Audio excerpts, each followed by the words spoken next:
are 2 decimal points here. There are 2 decimal points here. So I start from the back end and I move it in 2 decimal points. The answer is 2.7.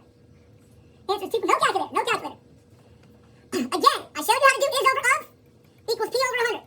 We could have done it that way, but you don't have to. Of means multiply. So this is going to be 0.40, or just 0.4, times 25. 4 times 5 is 20. 4 times 2 is 8. 8 plus 2 is 10. There's 1 decimal point here. I go over from the right 1 decimal point. My answer is 10. Some people do these in their head. Some people do these in their head using common sense. I'm not good with the common sense when it comes to math. I gotta admit to you. I'd rather set up an equation and do it.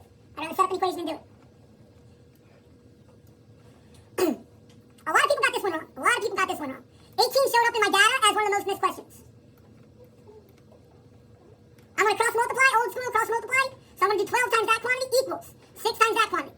So I'm going to write down the 12 parentheses x plus 2 equals 6 parentheses x minus 1. Distribute the 12. That's 12x plus 24 equals 6x minus 6. Again, if I try to do it in my head, I usually forget to distribute to the back number if I do it in my head. And I would get something weird like 6x minus 1. I get something weird like 12x plus 2. It would mess up the entire solution. So I like to set it up, take my time, and write it out. Going to solve it. I minus 6x from both sides. 12x minus 6x is 6x plus 24 equals negative 6. Minus 24 from both sides. 6x equals negative 10. Divide by 6. That's negative 5.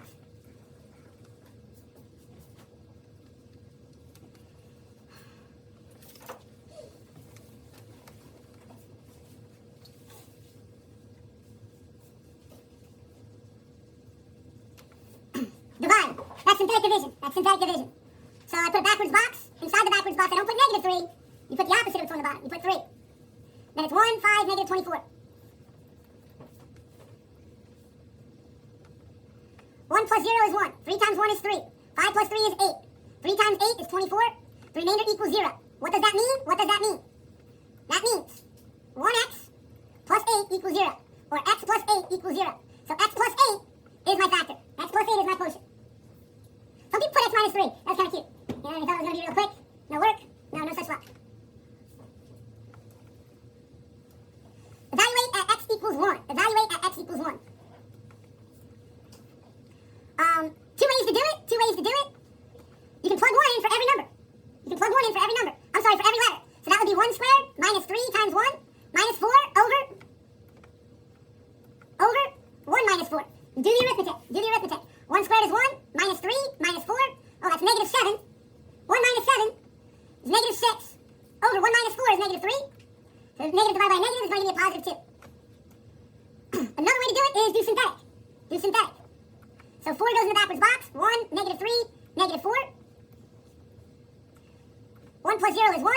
4 times 1 is 4. 4 minus 3 is 1. 4 times 1 is 4. Remainder is 0. So this will actually simplify down to x plus 1. It'll simplify down to x plus 1. Now if I throw the 1 in there, what's 1 plus 1 equal? 2. It depends on what your skill set is. If you're better at synthetic, go ahead and do synthetic. You can just plug it in and do the arithmetic very carefully. Plug it in. Do the arithmetic very carefully. This one's a whopper. So I'm going to set up a template. Negative parentheses, minus parentheses, over a number. A goes here and A equals negative 1/2. B goes here, and B equals negative 3.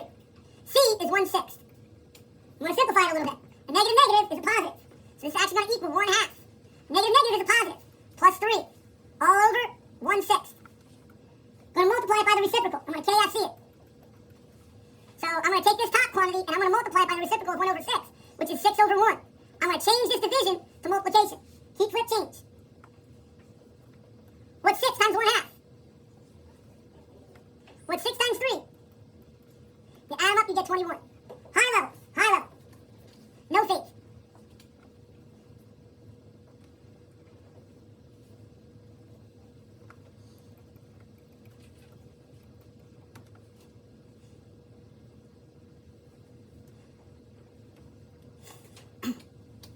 You want to divide each term by 3c squared d. So I'm going to do something a little inappropriate. I'm going to write down 3c squared d underneath each one. What's 21 divided by 3? So it can't be d. 4 minus 2, so that's going to give me 7. C squared, d squared over d, 2 minus 1 is 1, so that's d to the first. That one's good, that one's good, that one's good. They're all the same. What's negative 6 divided by 3? They all work. They all work. C squared divided by c squared, that simplifies. D squared divided by d to the first, 2 minus 1 is 1, so that's going to be 2d. What's 3 divided by 3? C squared divided by c squared. Cancel each other out. D divided by d. So it's going to be plus 1 in the back end. So it has to be choice C. It has to be choice C.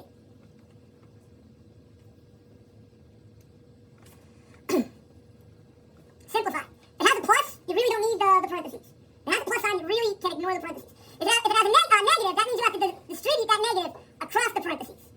So that's going to give me negative 6z squared minus 1z plus 9. And now I'm going to CLT. I'm going to look for all the x squared terms. So negative 3z squared minus 6z squared is negative 9z squared. I only have one choice with that. I only have one choice with that. Has to be choice C. I'm going to continue. I'm going to continue though. I'm going to go for the z next. 4z minus 1z. That's going to equal plus 3z. There it is right there, 3z. 3 minus 7 plus 9. 9 minus 7 is 2. 2 plus 3 is 5.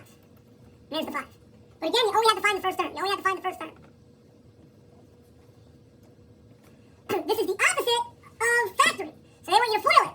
Notice, what's a times a? A squared. A squared. Then this is going to be a positive times a negative. It's going to give you a negative. Then 2 times 2 is 4 over 5 times 5. 25. A lot of people got that one wrong. A lot of people got that one wrong. If I gave you this, wouldn't you just do the reverse? Wouldn't you just do the reverse? A times a plus minus 2 over 5. 2 over 5. You got to be able to go one way and the other way. Factor and FOIL. Factor and FOIL. Break it down, build it up.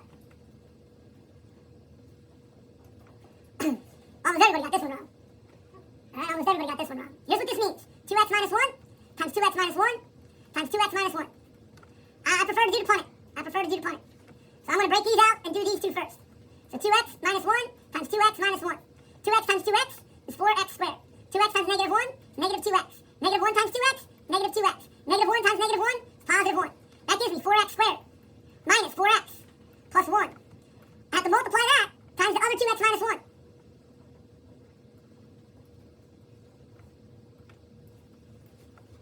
2x times 4x squared is 8x cubed. Can't be a, and it's going to be one of these three. 2x times negative 4x is negative 8x squared. 2x times 1 is 2x. Negative 1 times 4x squared is negative 4x squared. Negative 1 times negative 4x is positive 4x. Negative 1 times positive 1 is negative 1.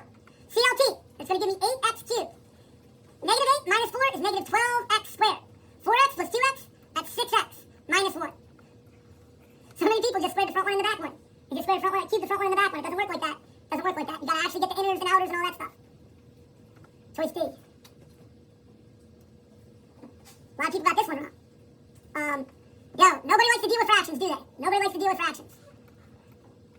You're not going to get rid of them, though. You're not going to get rid of them. All right, so I want to add 6 to both sides. That gives me 2/3 x equals 8. What's the opposite of divide by 3? So I'm going to multiply both sides by 3. That's going to give me 2x equals 24. What's the opposite of multiply by 2?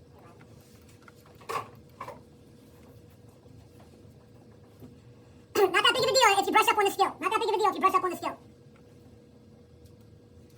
Oh, this one's brutal. That negative in front of the parenthesis threw so many people off. Tricky question. I'm going to distribute the 5.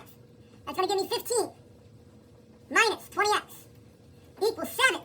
Then I'm going to distribute the negative. Minus 4 plus x. I'm going to combine terms over here first before I do anything else. That's going to give me 15 minus 20x equals 3 plus x. I'm going to add 20x to both sides. 15 equals 3 plus 21x minus 3 from both sides. 12 equals 21x. Oh, my answer is not negative. My answer is positive. 12 divided by 21 is not 3. 12 divided by 21 is not 3. So my answer has to be 4 sevenths. My answer has to be 4 sevenths. 12 over 21, if I divide the top by 3, 12 divided by 3 is 4. 21 divided by 3 is 7. It works. It works.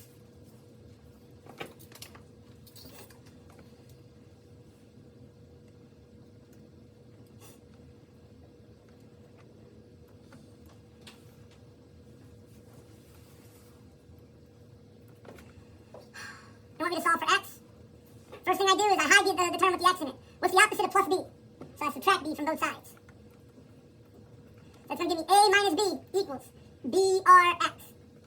What's the opposite of multiplying by BR? Divide by BR. So divide both sides by BR. And that's my answer. That's my answer. The BRs cancel out. That's going to give me x equals A minus B over BR.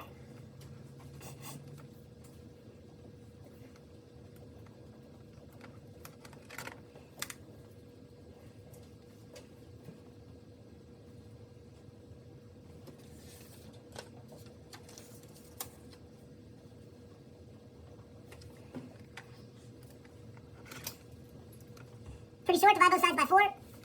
X is greater than -3. You don't switch the sign. You don't switch the sign. I actually got this one wrong. I actually got this one wrong, Michelle. It's probably the easiest one on the test, right? Other than 12 squared. Other than 12 squared. For some reason, I saw the negative there, right? For some reason, I saw the negative there. Now switch the sign. No, you have to divide by a negative. You have to divide by a negative. So x is greater than -3. It's choice C. This one's a little bit more involved. This one's a little rough.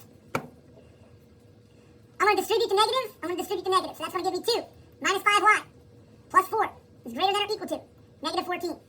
I'm going to CLT 2 plus 4. That's 6 minus 5y. It's greater than or equal to -14. I'm going to subtract 6 from both sides. That's going to give me -5y is greater than or equal to negativo 20. I'm going to divide both sides by a negative, and there it is. I divide both sides by a negative. That's going to give me y is less than or equal to +4. You invert the inequality when you divide or multiply by a negative.